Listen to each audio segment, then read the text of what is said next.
안녕하세요. 별라디오와 서연에 오신 것을 환영합니다. 복수의 끝을 본 40대 주부입니다. 저는 집안일을 할 때마다 사연 튜브를 자주 듣곤 합니다. 사연 튜브의 다양한 사연을 들을 때마다 세상 모든 나쁜 사람들은 여기 다 모였구나 싶어 분노를 금치 못했죠. 그런데 얼마 전 저에게도 사연 튜브에 보낼 만큼 충격적인 일이 벌어진 거예요. 열 길물 속은 알아도 한 길 사람 속은 모른다고 하던데 제가 그 사람을 다 안다고 생각했던 게 지금도 어이가 없네요. 괜찮다가도 가끔 그 일이 떠오르면 화가 나서 잠도 제대로 못 자고 창피해서 주변 사람들에게 말도 못하고 있어요. 그래서 부족한 글솜씨지만 이렇게 사연을 보내며 그 사람을 잊어보려 합니다. 자, 그럼 지금부터 제 사연을 시작해 볼게요. 제가 30살 되던 해 어느 날 친정엄마께서 뜬금없이 맞선을 볼 생각이 있냐고 물으셨어요. 상대는 엄마가 10년 넘게 다니던 피부과 원장님의 아들이었고 병원에 갔다가 우연히 그 아들을 보셨는데 딱 제 스타일이라고 하셨어요. 저는 몇 번이나 싫다고 말했지만 계속 보채시는 바람에 결국 맞선 자리에 나가게 되었습니다. 그런데 정말 안 나갔으면 땅을 치고 후회했을 만큼 저와 남편의 첫 만남은 완벽했어요. 처음이라 서로 어색하긴 했지만 짧은 시간 동안 남편의 자상함과 배려, 그리고 뛰어난 언변에 단번에 홀려버렸죠. 그날 이후 여러 번을 만났고 남편의 고백 후 우리는 3년의 연애 기간을 거쳐 결혼하게 됐습니다. 결혼 생활도 남들이 부러워할 만큼 행복하게 지냈어요. 특히 제 유부녀 친구들은 제가 시부모님 이야기를 할 때마다 부러운 눈빛으로 쳐다보곤 했죠. 제가 좋아했던 남편의 성격은 시부모님에게서 그대로 물려받은 것이었거든요.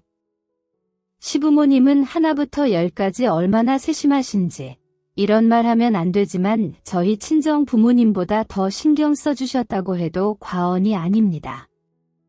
제가 결혼할 당시 시부모님이 애지중지 키우시던 남편의 하나뿐인 여동생, 그러니까 시부모님께는 막내딸이 결혼하고 바로 미국으로 이민 가는 바람에 시부모님의 사랑을 독차지한 셈이었죠.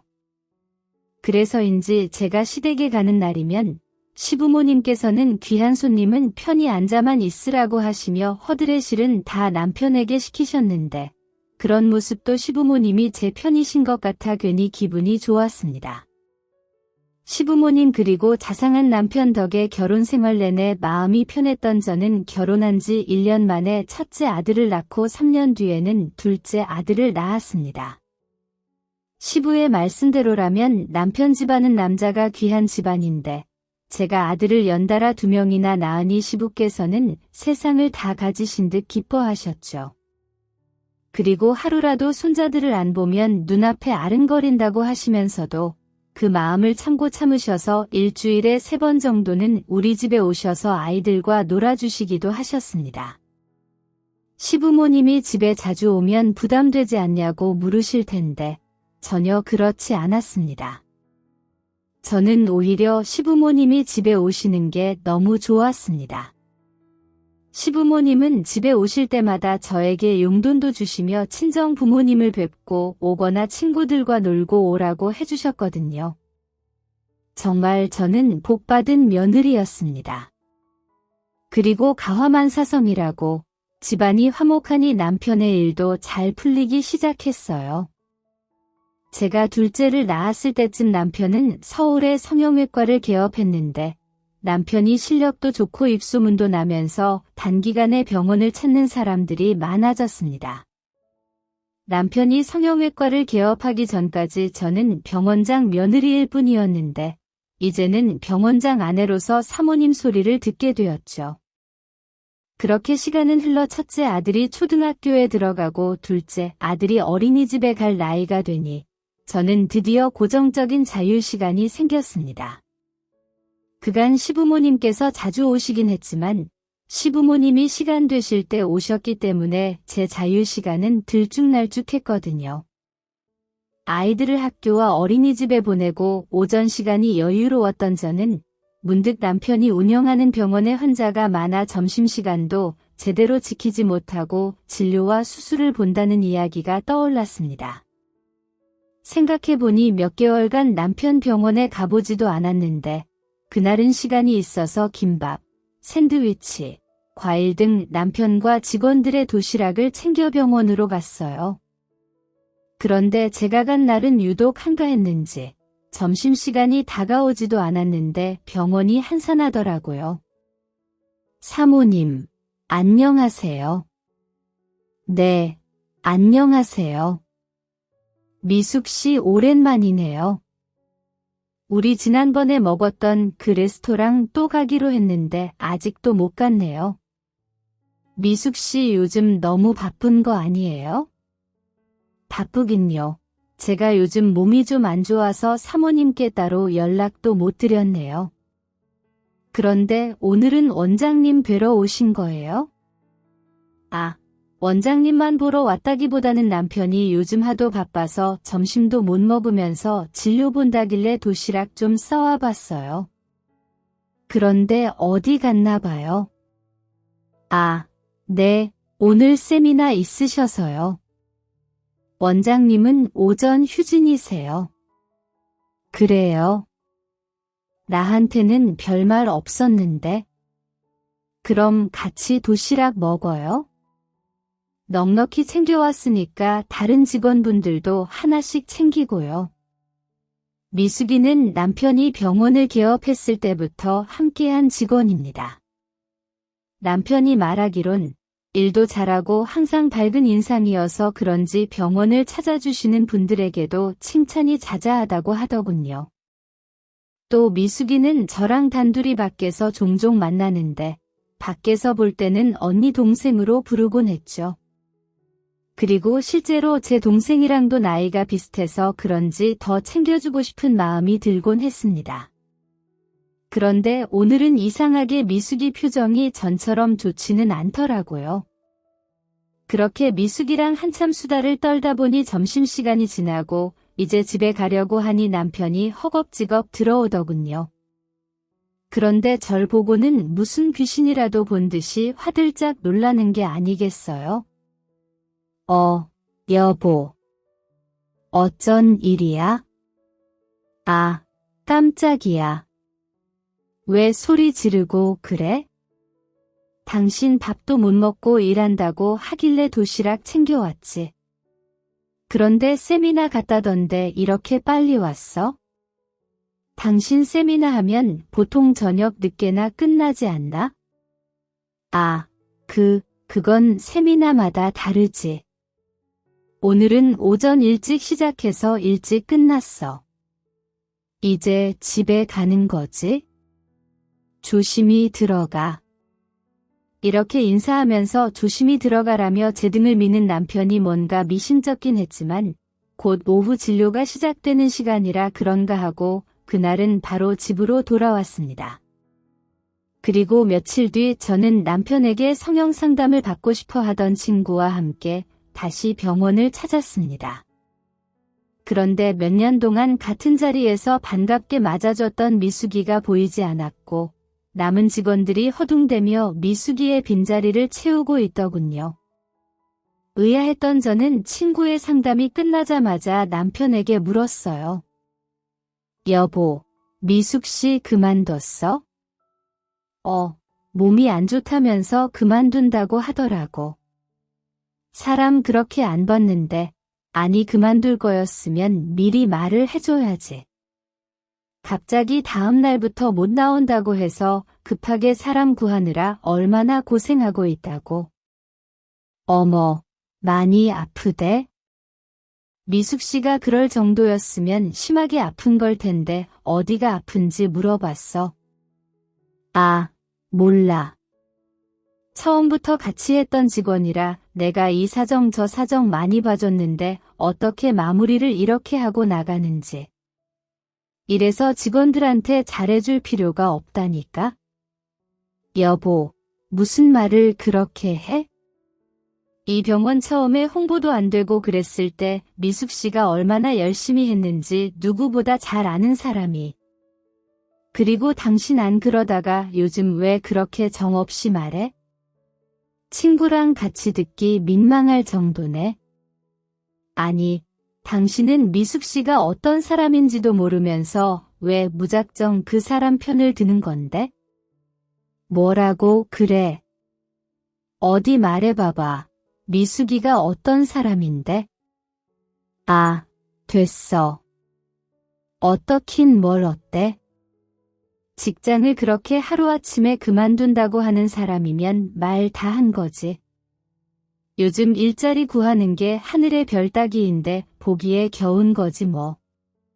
남편은 친구의 상담이 끝나자 제게 말을 돌리며 친구분 상담은 다 끝났으니까 잘 생각해 보시고 제안을 통해 다시 연락 주세요.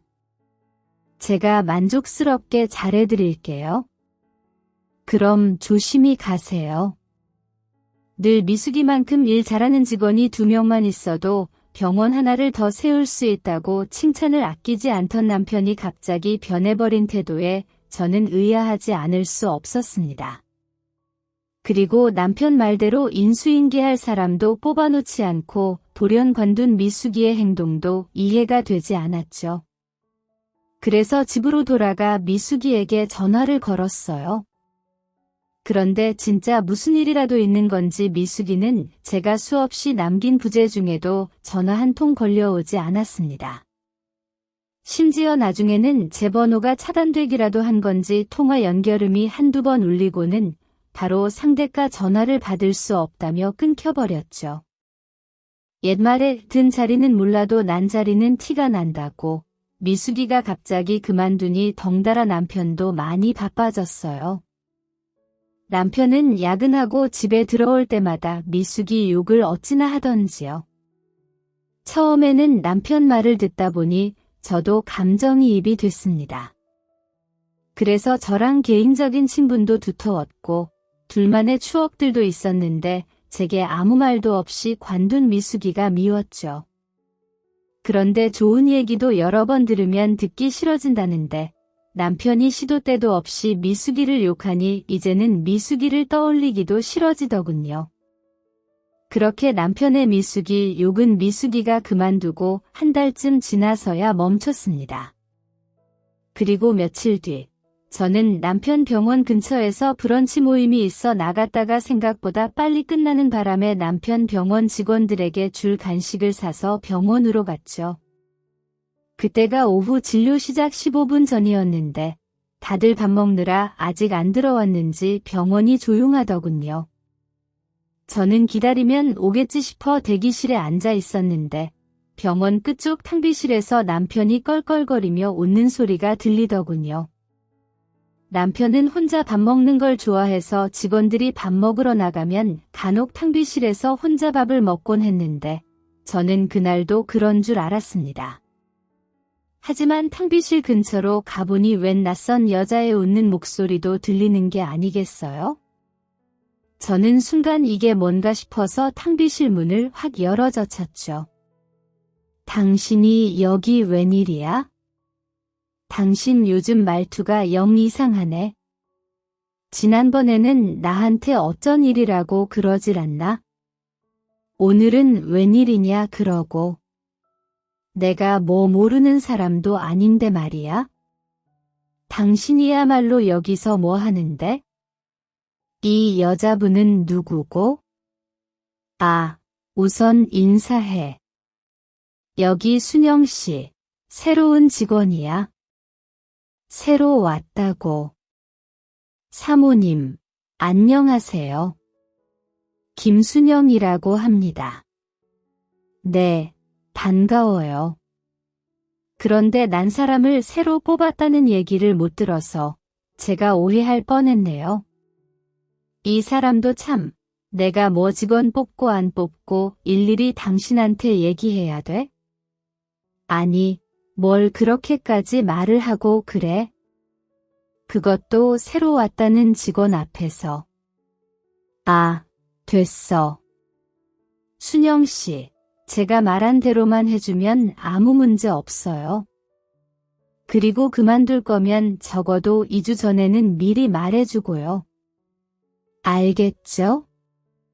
전 사수가 갑자기 그만두는 바람에 우리가 아주 힘들었다고. 네, 알겠습니다. 그럼 이만 나가볼게요. 저는 이상하게 지난번부터 남편의 말투가 영 거슬리더군요. 제가 처음 남편한테 반했던 건 자상한 말투였는데 시간이 지나면 지날수록 자상의 자자도 없어지는 남편이 점점 꼴보기 싫어졌어요. 그리고 전에는 병원장 사모면 직원들한테도 잘 보여야 한다면서 무슨 기념일이나 행사 때마다 간식을 바리바리 싸들고 오게 하더니 이제는 툭하면 어쩐 일이냐고 하니 정말 정이 떨어지더군요. 그래서 저는 그날 이후 남편 병원의 발길을 끊어버렸죠. 그리고 한 10개월쯤 흘렀을까? 집에서 TV를 보는데 미숙이한테 전화가 왔습니다. 갑자기 병원을 그만두고 저와의 연락도 끊어버린 미숙이가 믿기는 했지만 그간 오래된 정이 있어서 저는 미숙이의 번호를 지우지 못하고 있었거든요. 그리고 저는 결국 전화를 받았죠. 미수가 어떻게 된 거야? 왜 그동안 연락이 안 된 거냐고. 남편 말로는 아프다고 했다는데 어디가 아픈 건데. 많이 아파 언니, 나도 말 좀 하자. 그동안 연락 못해서 미안해. 사정이 좀 있었어. 그런데 내가 아프다고 했다고. 사정 무슨 사정? 뭐 안 좋은 사정인 거야? 남편이 내가 몸이 안 좋아져서 갑자기 그만뒀다고 하더라. 내가 그 말 듣고 얼마나 놀랐나 몰라. 몸이 어디가 어떻게 안 좋으면 나한테 아무 말도 없이 그렇게 하루아침에 그만두나 싶어서 지금은 괜찮아진 거야? 괜찮아졌지 언니. 그런데 오랜만에 전화해서 이런 말하기. 그런데 나 돈 좀 빌려줄 수 있어? 한 20만 원만 돈 빌려줄 수야 있는데 20만 원. 그럼 너 지금 20만 원도 없다는 거야? 무슨 일인데? 나 아기 분유랑 기저귀 좀 사야 해서. 뭐 애기 누구 애기? 네 애기. 너 애기 낳았어? 이제 한 10일 정도 됐어. 세상에 축하해. 얘 남편은 누구야? 그럼 너 결혼하느라 그만둔 거구나. 결혼식에 나 왜 안 불렀어? 결혼식은 가족들끼리 식사하는 걸로 대신했어. 부르지 못해서 미안해. 그런데 남편이 누군지는 말하기 좀 그래? 애기 낳기 한참 전에 헤어졌거든. 그리고 그 사람 사기꾼이었어. 내가 당한 거지 뭐 사기꾼. 세상에. 그래, 더 말하지도 마. 그런 나쁜 놈 얘기 꺼내봤자 뭐해. 화만 더 나지. 계좌번호 불러줘. 그리고 애 키우는데 돈이 얼마나 드는데 고작 20만 원이야? 나도 돈은 남편이 관리해서 큰 돈은 없지만 우선 비상금으로 300만 원 정도 있으니까 그거라도 보내줄게. 고마워. 언니 오랜만에 연락하는 거라 정말 많이 망설였는데 고마워. 나한테 잘 연락했어? 얘 힘내고 무슨 일 있으면 또 연락하고. 알겠지? 거의 1년 만에 미숙이랑 한 대화는 충격적이었어요. 남편 병원을 그만두기 전까지만 해도 남자친구가 있다는 이야기는 들어본 적이 없는 것 같은데 언제 결혼하고 또 아이까지 낳았는지, 그간 미숙이한테 무슨 일이 있었는지 도통 감이 잡히질 않더라고요. 그리고 얼마 후 미숙이에게 또 전화가 왔습니다. 이번에는 우리 집 근처로 오겠다며 만나자고 하더군요. 그래서 전 흔쾌히 수락했고 집 앞 카페에서 미숙이를 기다렸죠. 약속한 시간이 되고 카페 문을 열고 미숙이가 들어오는데 아이를 안고 왔더군요. 미숙이를 보자마자 전 달려가서 와라 끌어안고 아이를 보는데 세상에 아이가 어찌나 예쁘던지요.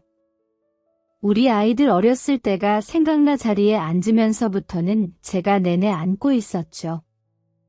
그런데 미숙이를 오랜만에 봐서 신난 저와 달리 미숙이는 시종일관 침착함을 유지하더군요. 오랜만에 본 미숙이는 아이를 낳았음에도 이전보다 더 야외에 있었고 항상 밝았던 친구였는데 얼굴에 그늘이 가득했어요. 그렇게 미숙이랑 이런저런 얘기를 하고 있었는데 미숙이가 갑자기 뭔가 결심이라도 한 듯 목소리를 깔고 저를 불렀습니다. 그리고 그 뒤로 한 말은 맨정신에 듣기 힘든 말이었죠. 언니 아니 사모님 아이 갑자기 무슨 사모님이야? 밖에서는 언니라고 부르라고 죄송합니다. 제가 죽을 죄를 지었어요. 사모님한테 이러면 안 되는데 제가 미쳤었나 봐요. 용서해달라고도 말하지 않을게요. 사모님이 어떻게 하시든 저 그냥 그 벌 다 받을게요. 그런데 정말 아무렇지 않게 사모님 옆에 있는 그 사람을 가만둘 수가 없어요. 이게 무슨 말일까요? 미숙이에게 저 말을 들은 후로 저는 한참 동안 아무 말도 하지 못했습니다. 1년 만에 나타나서 갑자기 죽을 죄를 지었다며 무슨 벌이든 받겠다는데 이게 대체 무슨 상황이지 하고 고개를 떨구는데 갑자기 저한테 안겨있던 미숙이 아이가 보이는 게 아니겠어요? 여자의 촉은 무섭다던데 너 혹시 속으로 아니길 빌며 저는 미숙이와 제 품에 안겨있는 이 아이를 번갈아가면서 봤습니다. 설마요 설마 그럴 리가 있겠어 하고 마음을 다잡는데 미숙이 입에서 나온 말은 제 설마를 처참히 밟아버리더군요. 맞아요. 그 애 병원장님 애예요. 죄송해요. 사모님 뭐가 맞아? 내가 안고 있는 이 애가 내 남편 애라고 엄마는 너고 내 나지막이 내라고 대답한 미숙이를 보고 있자니 저는 갑자기 괘씸함과 분노가 밀려오더군요. 그리고 아이를 잡고 있던 한 손을 풀어 미숙이의 뺨을 내리쳤습니다. 그런데 미숙이는 제게 맞을 걸 각오라도 했다는 듯 아무 미동 없이 바닥만 보고 있었죠. 그 모습에 분한 저는 뺨을 한 대 더 내리쳤고 이번에는 미숙이가 눈물을 흘리기 시작했어요. 사모님 죄송해요. 그런데 이렇게 다 말하고 차라리 몇 대 맞는 게 더 낫네요. 뭐 지금 내 기분을 이렇게 그지같이 만들어 놓고 너는 고작 몇 대 맞은 거로 죄책감 덜었다. 이거야 너 내가 이걸로 끝낼 것 같아. 내가 널 얼마나 믿었는데 네가 나한테 이럴 수가 있어? 아니에요. 죄책감을 덜었다뇨? 아마 평생 가도 전 이 죄책감 못 덜어요. 너 그런데 나한테 이걸 이제 와서 말한 이유가 뭐야? 평생 숨길 수도 있었을 텐데 뭐 때문에 말하는 거냐고. 얼마 전 제가 사모님께 돈 빌려달라고 연락드렸을 때요. 저 그때 배고프다고 칭얼거리는 아이가 너무 불쌍해서요. 정말 그러면 안 되는데 생각나는 사람이 사모님밖에 없어서 헤엄치도 없이 연락드렸던 거였어요. 그런데 앞뒤 안 따지시고 1년 만에 전화한 제게 갑자기 큰돈을 턱 보내주시는 사모님을 보는데 이건 정말 아니더라고요. 그래서 늦었지만 지금이라도 바로 잡고 싶었어요. 맞네. 나는 네가 내 남편이랑 불륜 저지른 것도 모르고 너한테 몇백만 원이나 턱 보내줬네. 진짜 모조리 나였어. 나 원참 사모님 그러지 마세요. 다 제 잘못인걸요. 그런데 너는 뭘 바로잡고 싶다는 거야? 나한테 뭐 남편이라도 내놓으라고 하겠다는 거야? 살면서 이런 배신감을 느꼈던 건 처음이었습니다. 미숙이는 남편의 병원 직원이기도 했지만 제게는 진짜 친동생이나 다름없었어요. 그래서 1년 만에 돈 빌려달라고 온 연락에도 기꺼이 보내줬는데 이러한 제 진심도 모르고 제 뒤에서 남편이랑 불륜이나 저지르고 있었을 생각을 하니 피가 거꾸로 솟는 기분이었죠. 그런데 지금까지 미숙이가 제게 했던 말들은 뒤에 이어질 말에 비하면 세 발에 피었습니다. 아니요. 남편을 내놓으라니요. 솔직히 말하면 사모님 남편 저도 안 가질 사람이에요. 뭐 저도 안 가질 놈이랑 분류는 왜 저지르는데 너 지금 나랑 장난하니 저도 피해자니까요. 그래서 바로 잡고 싶은 거예요. 사모님 제가 비밀 하나 알려드릴까요? 정말 미숙이의 말이며 행동 하나하나가 저를 얼마나 돌게 만들던지 이번에는 갑자기 제게 얼굴을 쭉 내밀며 비밀을 알려주겠다는데 마치 절 시험하는 것 같더군요. 나를 속이고 내 남편과 그런 짓을 해서 애까지 낳은 여자의 말을 더 어떻게 믿을 수 있겠냐만 그래도 한번 들어보기로 했죠. 사모님 남편 그러니까 병원장이요. 그놈 스폰서예요. 뭐 스폰서 지금 무슨 말을 사모님 남편 성형외과에 연예인 되겠다고 성형수술하러 오는 애들이 얼마나 많은지 모르시죠? 그런데 갑자기 얼굴만 예뻐진다고 벼락스타가 될 수 있겠어요? 성형수술 받고 예뻐지면 이제부터 오디션 보러 다니고 그러는데 그 사이 무슨 돈이 있겠냐고요? 성형수술하느라 큰 돈 나갔겠다. 당장 생활비도 없겠다. 그런 애들은 아주 미치는 거죠. 그런데 그때 딱 사모님 남편 그러니까 병원장이 지원해주겠다고 하는 거예요.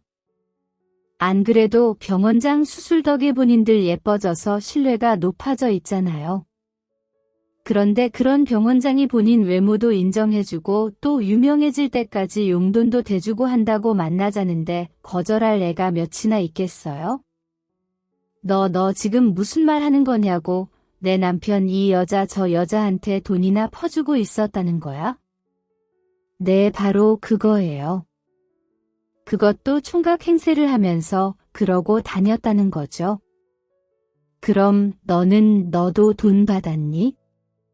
그래놓고 네가 무슨 피해자라는 건데. 아니 사모님 전 하늘에 맹세코 돈 안 받았어요. 제가 피해자라는 건 병원장이 사모님이랑 이혼했다고 했었거든요. 미숙이의 마지막 말에 저는 뒤통수를 한 대 얻어맞은 것 같더군요.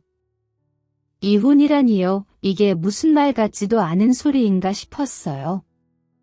그때 제 표정을 읽은 미숙이는 그간 있었던 일을 제게 하나하나 꼼꼼하게 알려줬죠. 어느 날부터 병원장이 제게 축하를 보냈어요. 다른 직원들이 있는데도 제게 슬쩍슬쩍 스킨십을 하고 또 일 끝나고 한잔하는 게 어떻겠냐면서 계속 연락을 해오더라고요.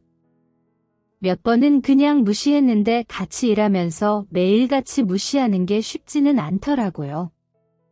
그래서 만나서 제대로 말해야겠다 싶어서 하루는 만났어요.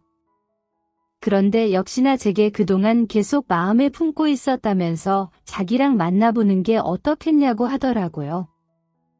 저는 그때 정말 병원장이 정신병이라도 걸린 줄 알았어요. 사모님이 뻔히 있는데 이게 무슨 개소린가 싶었죠. 그런데 병원장이 나지막이 나 이혼했어 라고 하더라고요. 저는 너무 놀라서 언니랑 이혼했다고요? 왜요? 라고 물었더니 글쎄 아내한테 다른 남자가 생겼어 라고 하는 게 아니겠어요? 뭐 나한테 다른 남자가 생겼다고 했다고. 네, 저는 사모님을 믿었지만 그 늦은 시간에 사모님한테 전화해서 묻기도 그랬고 또 어쨌든 부부 사이 일이니까 제가 따지고 들기 또 뭐 했죠? 아무튼 그러면서 온갖 피해자 흉내를 해대면서 제게 계속 매달리더라고요. 저도 처음엔 사모님 생각도 나고 해서 거절했는데 이게 또 몇 년간 봐오던 사람이 그러니까 안쓰럽기도 했고요.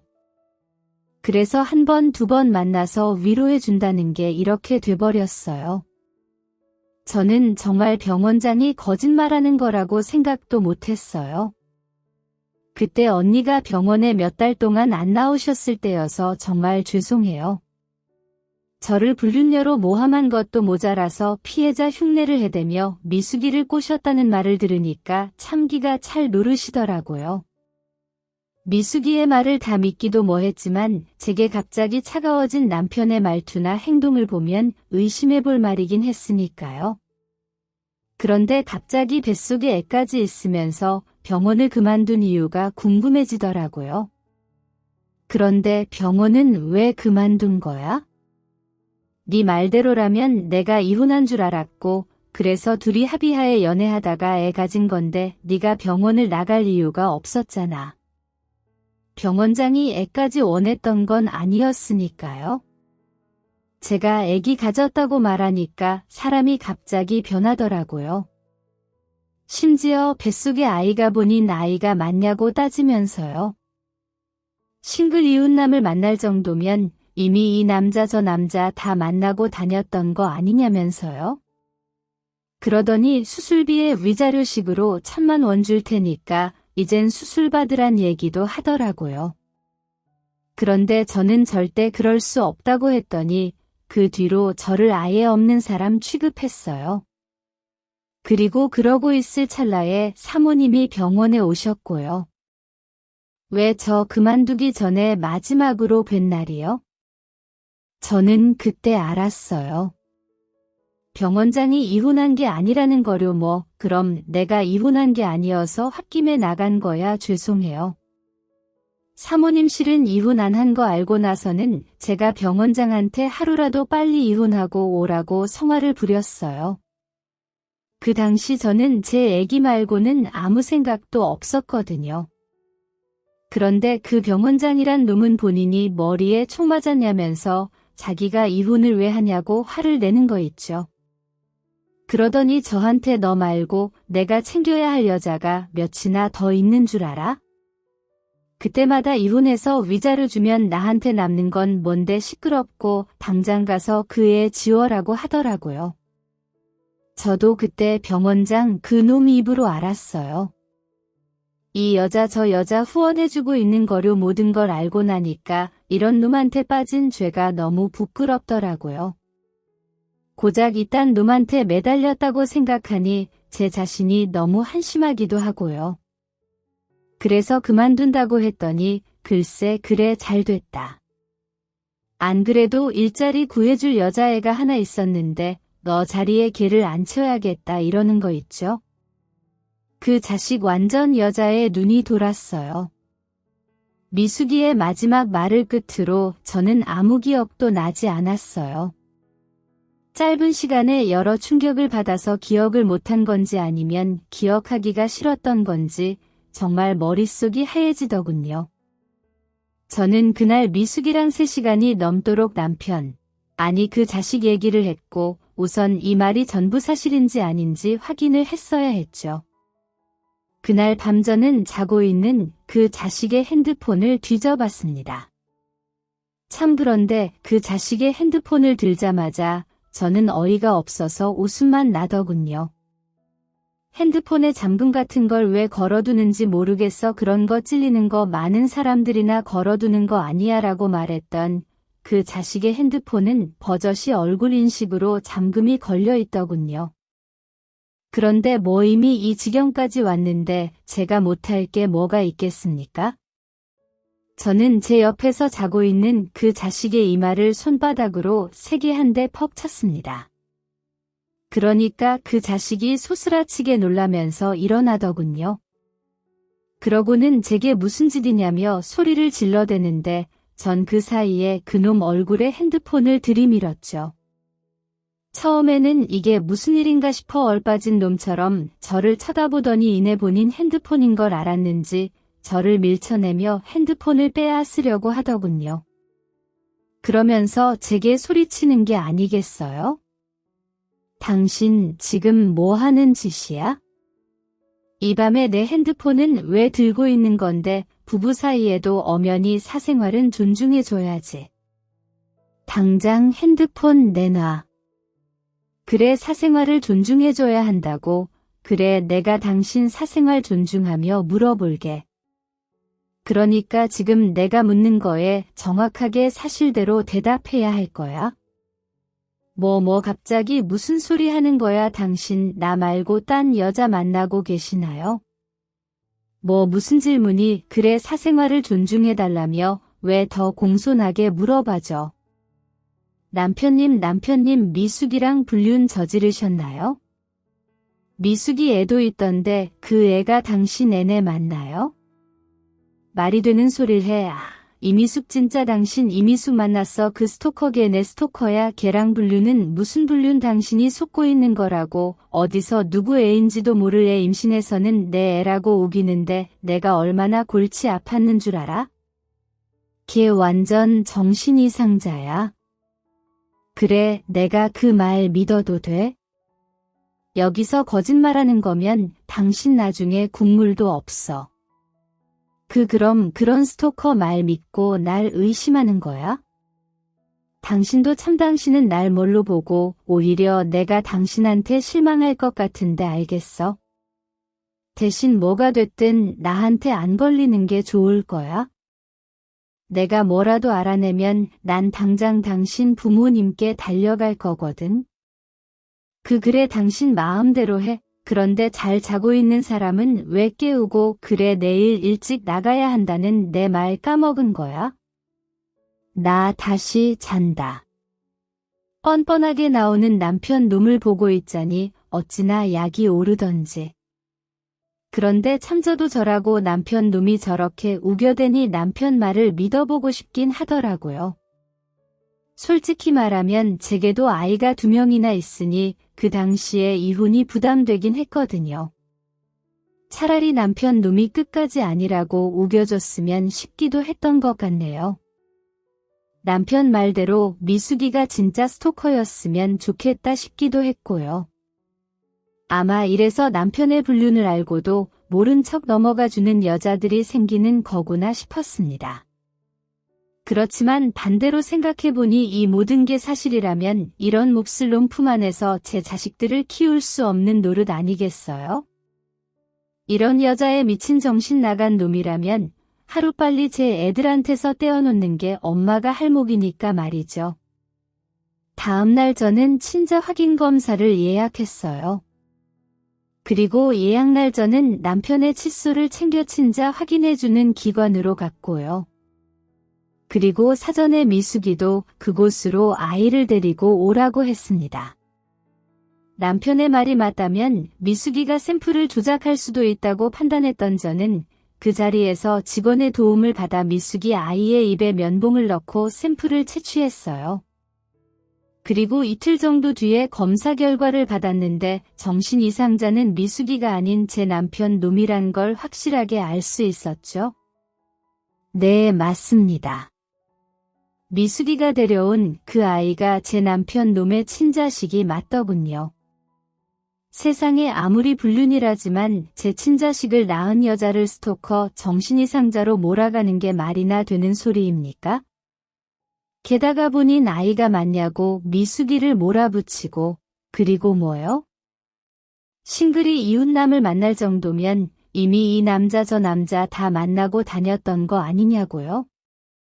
나 참 어이가 없어서 아내가 있고 애가 2이나 있는 놈이 이웃남인 척 싱글 여자 만나 임신시켜놓고 모른 척 배째라는 건 인간이 할 짓인가요?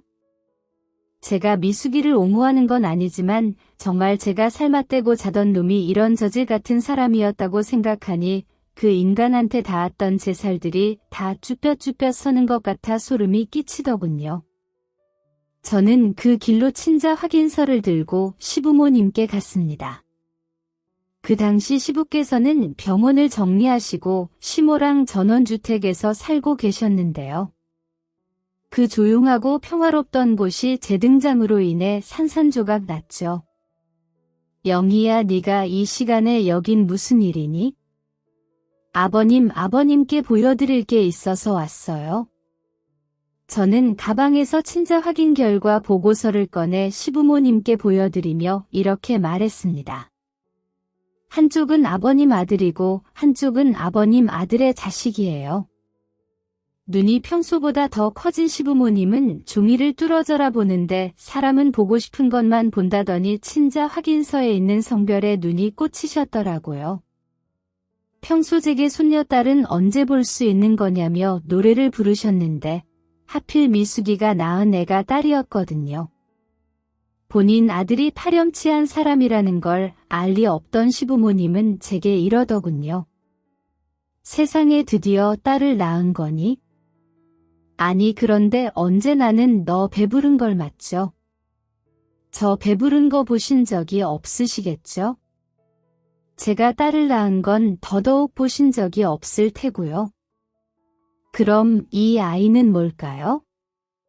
아버님 어머님 제 물음에 아무 대답 못하는 시부모님을 보고 있자니 내가 괜한 일을 한 건가 싶었는데 뒤에서 시부모님. 내 현관문을 열고 허겁지겁 뛰어들어오는 남편 놈을 보자니 다시 혈압이 오르더군요. 당신 여기서 뭐 하는 거야? 나하고 얘기해. 나하고 내가 말했지 걸리지 말라고. 미숙이가 데리고 있던 애 당신 친자식 맞던데 당신 부모님이 그렇게 기다리던 손녀딸 당신 번거로울까 봐 내가 직접 애 데리고 가서 친자 확인도 끝내서 왔어. 자, 이거 친자 확인서 봐봐. 당신 제 말이 끝나기 무섭게 시부는 본인의 몸을 던져 남편 놈을 때리기 시작하시더군요. 시모는 아예 할 말을 잃으셨는지 바닥에 주저앉아 친자 확인서만 보고 계셨고요. 정말인지 시부모님께는 죄송했는데 그래도 매도 먼저 맞는 게 낫다고 뒤이어 터져나올 일들도 제가 하나하나 알려드렸어요.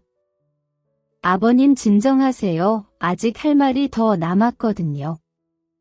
당신 조용히 하라고 있다가 나랑 이야기해. 제발 아무 말도 하지 마. 뭘 아무 말도 하지 마. 내가 분명 경고했지 나한테 걸리지 말라고 말이야. 아버님 그간 아버님 아들이 성형외과에서 여자 꼬셔가지고 그 여자들한테 돈을 다 대주고 있었더라고요.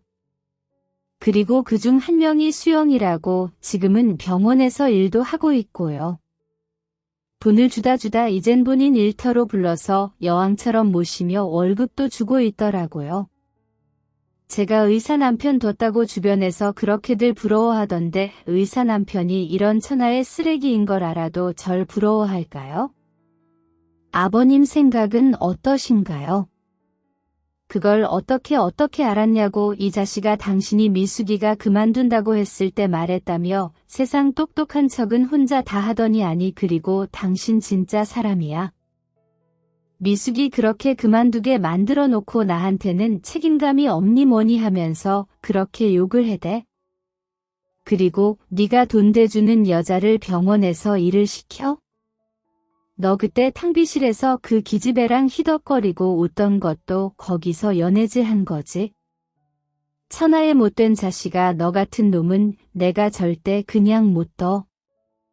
너 더 이상 의사 못할 줄 알아. 여보 누가 네 여보야? 그 더러운 입으로 나 부르지도 마. 아버님 이 사람이 어떤 사람인지 이제 아시겠죠?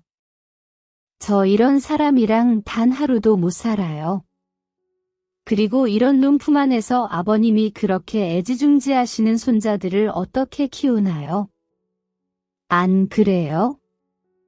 제 말에 더 이상 대꾸할 힘도 없으셨는지 아버님이 휘청거리시는 몸을 이끌고 본인 방으로 들어가셨어요.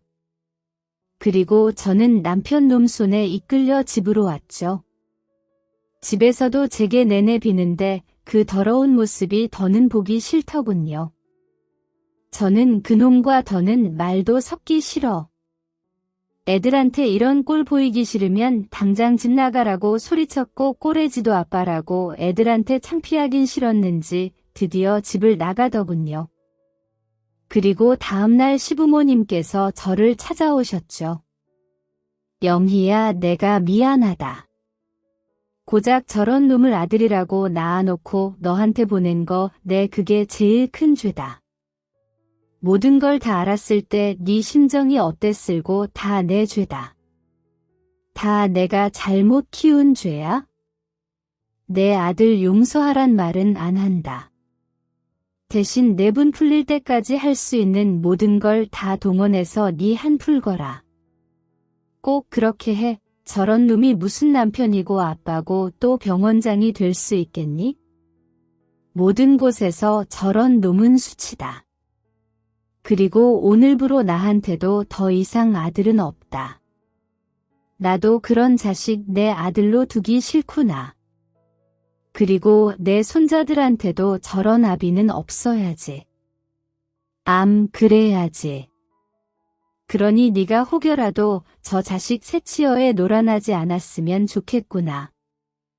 그 말 하려고 왔다. 아버님 감사해요. 전 혹시라도 아버님이 그 사람 편드실까봐 그럴까봐 정말 걱정 많이 했어요. 그렇게 되면 제가 아버님마저 미워해야 하는 상황이 생기니까요. 정말 제발 그러지 않기만을 바랬는데 정말 감사해요. 아버님 아니다. 내가 오히려 너한테 미안하고 고맙구나. 저런 놈한테 넘어가지 않아줘서 고마워.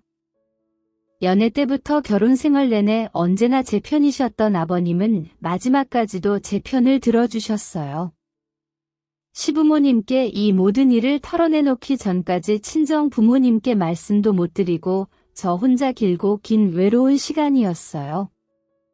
그래서 겉으론 강한 척 했어도 속으로는 쉴 새 없이 무너졌던 저였는데 이렇게 시부모님이 제 마음을 알아주시니 저는 다시 한번 일어났습니다. 그리고 우리 모두를 이런 구렁텅이에 빠뜨린 그 자식을 더더욱 용서할 수 없었죠. 그리고 용서할 수 없는 사람이 하나 더 있었는데 바로 미숙이었습니다. 알고 시작했든 모르고 시작했든 알았으면 현명하게 대처를 했어야 하는 거 아닌가요? 나중에 저와 이혼하지 않았다는 걸 알고도 본인의 아이를 위해 되려 이혼하라고 성화를 부렸다며 저에게 모든 사실을 알려주긴 했어도 미숙이 죄가 모두 용서되는 건 아니었으니까요. 미숙이의 상황이 딱하긴 했지만 그렇다고 그냥 모든 걸 덮을 수 없었죠. 그래서 저는 미숙이에게 한 가지 제안을 했습니다. 제가 그놈이랑 이혼하고 현 상황에서 받을 수 있는 최대한의 위자료를 받아내면 그때 모든 걸 폭로해서 남편 병원을 망하게 해달라고요. 지금 화가 난다고 해서 망하게 만들면 제가 위자료로 받을 게 없어지는 거 아니겠어요? 위자료는 제목이니 당연히 받아야 하는 거고 그 자식은 그 병원을 이용해 여러 여자들을 데리고 놀고 상처 줬으니 그 병원 또한 없어져야 맞는 거죠. 저는 시부모님이 구해주신 변호사를 통해 이혼 소송을 진행했습니다. 그리고 동시에 상간자 소송도 진행했죠. 그랬더니 이제야 눈치가 좀 생겼는지 남편 놈이 제게 와서는 본인의 잘못을 줄줄 읊으며 사정사정하더라고요. 그런데 고작 이런 걸로 취소할 유언이었으면 시작도 하지 않았겠죠. 저는 공개할 수는 없지만 변호사를 통해 받아낼 수 있는 최대 위자료를 받아냈어요. 그 후 잠잠하던 미숙이는 그놈의 병원으로 찾아가 본인 스스로가 상간녀인 걸 밝히는 대자보를 들고 병원 입구에서 몇 날을 서 있었습니다. 그리고 집으로 돌아가면 인터넷으로 그놈의 만행을 적어 올렸죠. 인터넷의 힘은 무섭다고 미숙이가 적은 글은 순식간에 지역 카페로 퍼져나가면서 얼마 안 가 남편 놈의 병원은 결국 문을 닫았습니다. 그놈은 그렇게 아내 잃고 자식 잃고 직장까지 다 잃었죠. 그리고 어디 그뿐이게요. 이제 본인한테 아들은 없다고 말씀하셨던 시부모님은 실제로도 그놈을 받아주지 않으셨으니 그 자식은 본인의 죄로 인해 부모까지 잃게 됐습니다. 물론 시부모님께 제 아이들을 보는 건 허락해 드렸어요. 그놈은 밉지만 그놈과 이혼 소송을 진행하는 동안 시부모님께서는 항상 제 편에서 모든 일을 알아봐주고 진행해 주셨거든요. 그리고 무엇보다 시부모님께서 제 아이들을 사랑하는 마음은 진심인 게 보이고도 넘치셔서 모른 척할 수 없겠더라고요. 그리고 저는 더 이상 그놈에 대해 생각하지 않기로 했습니다. 잊어버리는 것보다 더한 복수는 없다라는 말이 있는데 저는 이 명언에 100% 공감하거든요. 복수 중에 최고 복수는 제가 잘 먹고 잘 사는 거라잖아요. 저는 제가 계획했던 모든 것들을 끝낸 지금부터는 제 머릿속에서 그 자식을 아예 잊기로 마음먹었어요. 그리고 이 사연을 끝으로 저는 그 지옥 같은 일들을 다시는 떠올리지 않을 거고요. 솔직히 사연 튜브에 이렇게 사연을 올리게 된 이유 중 하나도 제가 겪었던 일들을 한 번에 정리한 뒤 그걸 모조리 잊어버리기 위함이었거든요. 마지막 총 정리라고나 할까요? 앞으로 저 혼자서 산에 아이 둘을 키워야 하는 막대한 임무는 있지만 저희 친정 부모님과 시부모님이 계신다면 저는 충분히 잘 할 수 있을 것 같은데 여러분 생각도 그러시죠? 이렇게 길었던 제 사연을 끝까지 들어주셔서 감사하고요.